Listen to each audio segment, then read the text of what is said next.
యెహోవా యందు భయభక్తులు కలిగిండుట బహుధైర్యము పుట్టించును. దేవుని యందు భయభక్తులు కలిగిండుట, దేవుని యందు భయభక్తులు కలిగిండుట వలన మనకు ధైర్యం పుడుతుందని మరి సామెతల గ్రంథంలో మరి భక్తుడు రాశాడు.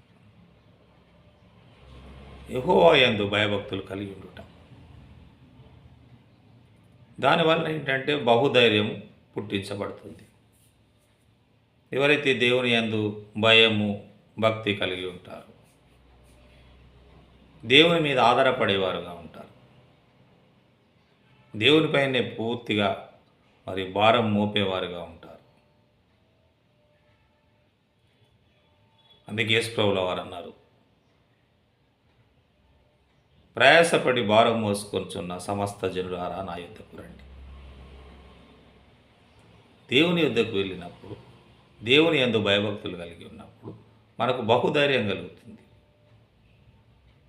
మనుషులు మనకు అంత ధైర్యాన్ని ఇవ్వలేరు. దేవుడే మనకు ఆశ్రయము, దేవుడే మనకు దుర్గము. భయము భక్తి విడిచిన వారికి ధైర్యం ఉండదు.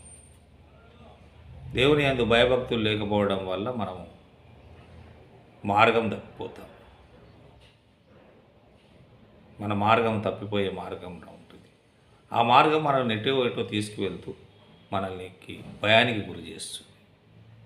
మనం తప్పులు చేయడం వల్ల, మనం పాపం చేయడం వల్ల మనం ధైర్యాన్ని కోల్పోతాం. కానీ ఎవరైతే దేవుని యందు భయము భక్తి కలిగి ఉంటారో వారికి ధైర్యం పుడుతుంది. కనుక వారు నిజాయితీగా ఉంటారు, నమ్మకంగా ఉంటారు, దేవునిపై ఆధారపడేవారుగా ఉంటారు.